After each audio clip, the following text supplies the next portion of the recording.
Hola, ¿qué tal? En este video les vamos a hablar sobre la célula vegetal y cómo está conformada. El primer tema es el núcleo, que es un organelo membranoso que se encuentra en el interior de las células eucariotas. Es una estructura constituida por una doble membrana, denominada envoltura nuclear, que rodea al ADN de la célula separándolo del citoplasma. La envoltura nuclear presenta una estructura basada en una doble membrana, entre la membrana externa e interna. De esa envoltura existe un espacio llamado espacio perinuclear.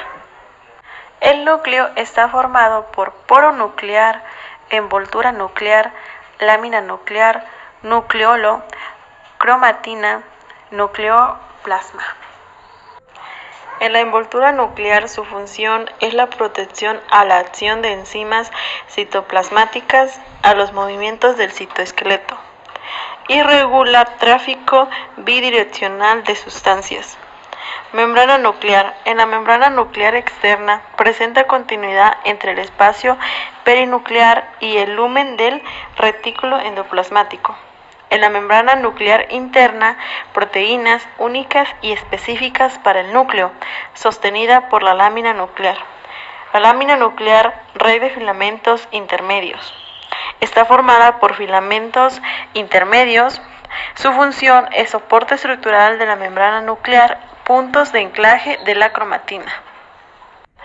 En el poro nuclear son vías de comunicación entre el núcleo y el citoplasma. La composición interna del núcleo es el nucleoplasma, la cromatina, el nucleolo. El nucleoplasma está conformado por agua, iones y proteínas histonas. La cromatina por ADN condensado. El ADN no se encuentra libre en el núcleo, sino asociado a proteínas como las histonas y a otras proteínas implicadas en su procesamiento, formando en sí un conjunto de cromatina. La cromatina es la sustancia fundamental del núcleo celular. Su composición química es simplemente filamentos de ADN en distintos grados de condensación. Las funciones del núcleo son contener y guardar los cromosomas que transportan la información genética, sobre todo durante procesos de producción como la mitosis. Organiza los genes en cromosomas específicos, lo cual permite la división celular y facilita la labor de transcripción de su contenido. Permite el transporte de moléculas entre el núcleo y el citoplasma de manera selectiva de acuerdo al tamaño de las mismas. Producen el ARN mensajero a partir de la matriz del ADN, el cual transporta la secuencia genética al citoplasma y sirve de matriz para la síntesis de las proteínas que se lleva a cabo dentro de la célula. Produce ribosomas indispensables para crear al ARN ribosómico. Ahora vamos con el siguiente tema, que es nucleolo. Se llama nucleolo a una región del núcleo celular en donde tiene lugar la síntesis de los ribosomas y que se ocupa de diversas tareas celulares. El nucleolo está dentro del núcleo, pero no se separa de este mediante membrana alguna, pues se considera una estructura supremacromolecular, es decir, compuesta por macromoléculas. Pared celular. Las paredes celulares de las plantas están formadas de celulosa, hemicelulosa y peptinas. La pared celular se encarga de dar forma a las células y participar en el crecimiento y resistir la fuerza osmótica. Estructura. Esta consta de 3: lámina media, lámina primaria y lámina secundaria.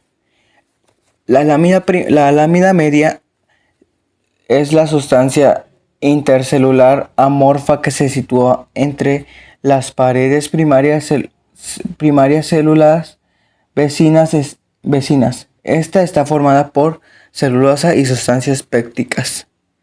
En la pared primaria, esta está formada de microfibrillas de celulosa, matriz, sustancias pépticas y hemicelulosas.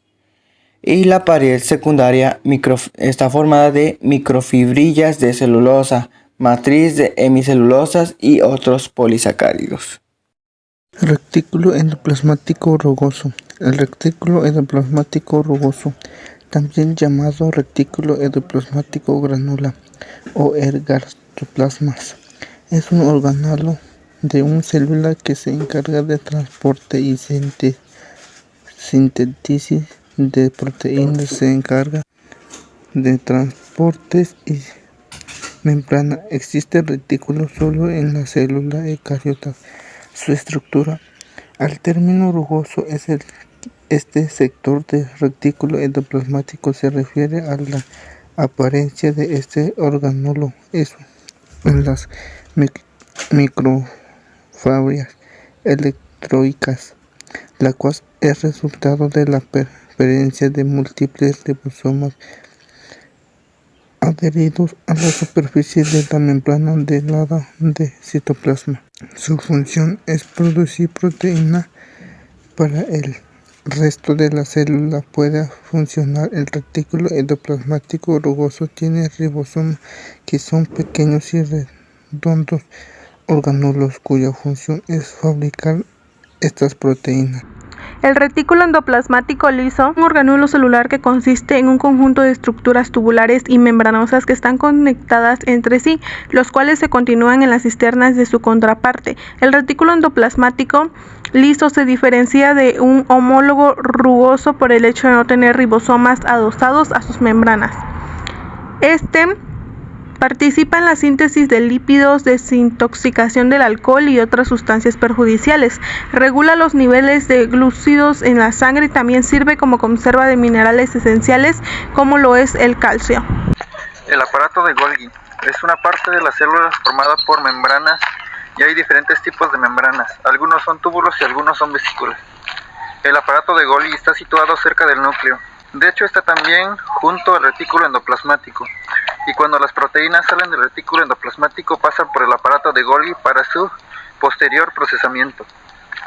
Por ejemplo, en algunas proteínas se agregan carbohidratos y a continuación están glicoproteínas o compuestos formados por carbohidratos y proteínas. Salen del aparato de Golgi al resto de la célula y lo hacen dentro de la vesícula. Estas vesículas son en realidad parte de Golgi. De hecho, una de las funciones del aparato de Golgi es hacer nuevas vesículas a partir de la membrana existente e incluir dichas vesículas, las glicoproteínas y otras sustancias creadas en su red. Finalmente, las vesículas llenas de estos productos se desplazan por el resto de la célula, generalmente atravesando la célula hasta su membrana plasmática y en su destino final. Los cloroplastos son orgánulos celulares de los vegetales y algas verdes que se encargan de llevar a cabo la fotosíntesis. Los cloroplastos se encuentran en los organismos eucariotas. Se encuentran en grandes cantidades y sus tamaños son variables. Por lo general son ovalados o esféricos. Los cloroplastos se caracterizan por tener una envoltura compuesta por dos membranas concéntricas que poseen vesículas tilacoidales, las cuales contienen pigmentos fotosintéticos como la clorofila. Son orgánulos grandes que están presentes en las plantas, estructuras con forma de discos y tienen un sistema de membranas plegadas. La membrana interna que rodea un espacio lleno de líquido llamado estroma que contiene enzimas. Estas enzimas producen carbohidratos a partir de dióxido y agua, utilizando la energía por la luz del sol. Suspendidos en estromas se encuentra un sistema de membranas internas en grupos de sacos aplanados conectados entre sí llamados tilacoides. Los tilacoides están organizados en pilas llamadas granas. En las membranas de los tilacoides se sitúan las proteínas y moléculas responsables de realizar una parte de la fotosíntesis. En la membrana celular de los tilacoides se produce la fase luminosa de la fotosíntesis y la fase oscura en el estroma del cloroplasto. El estroma contiene una disolución concentrada de enzimas. Entre las enzimas están las responsables del ciclo de Calvin, que son las reacciones oscuras, y también contienen inclusiones, entre ellas los granos de almidón y gotas lipídicas. La principal función del cloroplasto es la realización de la fotosíntesis, ya que el cloroplasto contiene clorofila, que es el pigmento que atrapa la luz. Se conoce como ciclo de Calvin al ciclo de la fijación del carbono en la fotosíntesis, que tiene lugar en los estromas del cloroplasto. Las reacciones que componen este ciclo se pertenecen a la llamada fase independiente de la luz. Ribosomas. El ribosoma está compuesto de ARN y proteínas y se encarga de sintetizar las proteínas. El ADN se encuentra en el núcleo de una célula. Es por eso que debe existir una molécula encargada de transportar el ADN a los ribosomas para crear proteínas. Esta molécula es el ARN. Existen tres tipos de ARN: ARN mensajero, ARN de transferencia y ARN ribosomal. El ARN mensajero se encarga de llevar información del núcleo a los ribosomas.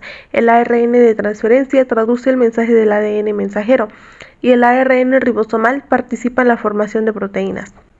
El ADN está compuesto por 4 bases nitrogenadas: la timina, citosina, adenina y guanina. El ARN está compuesto por 4 bases nitrogenadas, que es la adenina, guanina, citosina y uracilo. Para la síntesis de proteínas existen 3 fases: de iniciación, elongación y finalización. Iniciación: indica la enzima ARN polimerasa separar las bases nitrogenadas formando la burbuja de transcripción. Así sustituye la base nitrogenada timina por uracilo. Elongación: la enzima se separa del centro promotor, se avanza en la producción de nucleótidos y se separan las cadenas de ADN para formar una sola cadena de ARN. Finalización: la burbuja de transcripción se detiene en cierto punto, donde libera el ARN formado por el núcleo. Ahí madura y es liberado posteriormente al citosol. Para la traducción del ARN mensajero en una proteína son 6 pasos. 1. La molécula del ARN mensajero se une a un ribosoma. 2. Un aminoácido se une a un ARN de transferencia y el ARN de transferencia con el aminoácido unido se une a una secuencia de 3 bases del ARN mensajero llamado triplete o codón. 3. El primer aminoácido se queda unido al ribosoma y el ARN de transferencia queda libre. 4. Otro ARN de transferencia unido a otro aminoácido reconoce el triplete en la cadena de ARN mensajero y se une a él. 5. Se incorporan más aminoácidos para el proceso descrito hasta que el ribosoma haya leído o traducido toda la secuencia de bases del ARN mensajero. 6. La proteína se separa del ribosoma y queda libre en el citoplasma. La membrana plasmática que envuelve a la célula separándola del exterior está formada por una bicapa lipídica compuesta de muchas sustancias: fosfolípidos, colesterol, glúcidos y proteínas. La bicapa lipídica se forma principalmente por lípidos anfipáticos. Fosfolípidos se dispone con la cabeza polar hidrofílica hacia el exterior y las colas hidrofóbicas hacia el interior, mientras que la otra tiene la cabeza polar en el interior de las colas hidrofóbicas hacia las colas de lípidos con la cabeza en el exterior. Su función es regular la entrada y salida de sustancias entre el medio interior y el medio exterior de manera selectiva. Gracias a su permeabilidad selectiva, además poseen receptores que le otorgan funciones de recibir señal y responden consecuentemente. Ya pueden ser señales que le indiquen iniciar la división celular, moverse, liberar calcio u otras funciones. Las mitocondrias son los orgánulos celulares que generan la mayor parte de energía química necesaria para activar las reacciones bioquímicas de la célula. La energía química producida por las mitocondrias se almacena en una molécula llamada trifosfato de adenosina, ATP. Las mitocondrias contienen sus propios cromosomas, ADN. En general, la mitocondria y por lo tanto el ADN mitocondrial solo se hereda de la madre. Su estructura está conformada por una membrana externa, la primera parte de las mitocondrias que vemos en la membrana externa, con las que se delimitan del exterior y permiten al mismo tiempo estar comunicadas. La membrana interna, por dentro de los siguientes partes de la mitocondria, es la membrana interna, que está formada La matriz es análogo al citoplasma de la célula. En esta reacción proviene la formación de ATP. Acá ocurren los procesos metabólicos como es la fosforilación, la producción de ATP, el ciclo de Krebs, la oxidación del piruvato y la oxidación de aminoácidos. Las crestas. La membrana externa e interna son partes de la mitocondria que se doblan para formar crestas. El espacio intermembranal mitocondrial entre las membranas interna y externa existe un espacio llamado intermembranal mitocondrial que es de vital importancia para actividad celular. Tiene un alto contenido de enzimas necesarias para la respiración. Las vacuolas. Las vacuolas en esta célula, que es la vegetal, ayuda a mantener el balance hídrico y son sacos grandes aislados y rodeados de una membrana llamada tonoplasto. Esta más que nada ayuda a que no se deshidrate la célula. Citoesqueleto. El citoesqueleto es una red de fibras de proteína que proporciona a la célula su resistencia mecánica, su forma y su capacidad para moverse. Su armazón está constituido por 3 tipos de filamentos de proteína: microtúbulos, microfilamentos y filamentos intermedios. Estos microtúbulos pueden medir de 25 nanómetros, los filamentos intermedios pueden medir de 8 a 10 nanómetros y los microfilamentos intermedios pueden medir 7 nanómetros. El citosol es una solución semilíquida que está compuesta de agua, así como de moléculas inorgánicas: calcio, sodio, cloro, potasio. Inorgánicas: glucosa, aminoácidos, proteínas, nucleótidos, ARN de transferencia, ácidos grasos, etc. Entre las moléculas proteicas existe una gran variedad de enzimas, las cuales aceleran las diferentes reacciones químicas involucradas en el metabolismo. En este se encuentran suspendidos diversos organelos.